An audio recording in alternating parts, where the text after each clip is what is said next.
تیسرا سوال کہ قرآن کی جو ہے خصوصیت کیا ہے، ذرا واضح کیا جائے. یہ قرآن کی بہت ساری خصوصیتیں ہیں. ان کی پہلی خاصیت یہ ہے کہ قرآن کی تعلیم عام ہے، تمام انسانوں کے لیے ہے، تمام جنات کے لیے ہے، تمام مخلوقات کے لیے. ہمیں تعلیم ملتی ہے کہ قرآن کا نزول ہوا ہے لِيُنذِرَ مَنْ كَانَ حَيًّا، تاکہ ڈرائے جو زندہ ہیں.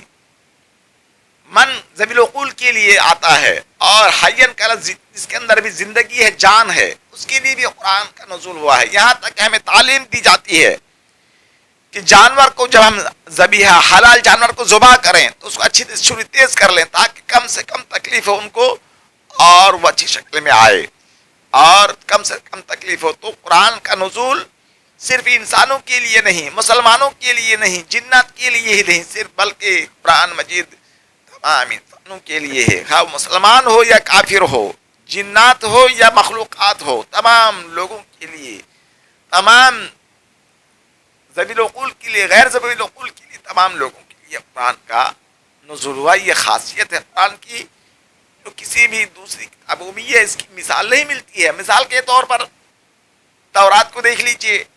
بنی اسرائیل کہنا ہے کہ بنی اسرائیل اللہ کے بیٹے ہیں، اور یہ تورات اللہ کی روٹی ہے، اور کیا بنی اسرائیل کے تمام دنیا کی قومیں کتے ہیں، لہذا لڑکوں کی روٹی لے کر کتوں کو نہیں دی جائے گی. یعنی کوئی اگر یہودی بننا چاہے تو نہیں بن سکتا ہے، وہی یہودی ہوگا جو ان کے نطفے سے پیدا ہو. لیکن قرآن مجید کا کہنا ہے کہ نہیں، قرآن مجید تمام لوگوں کے لیے عام ہے.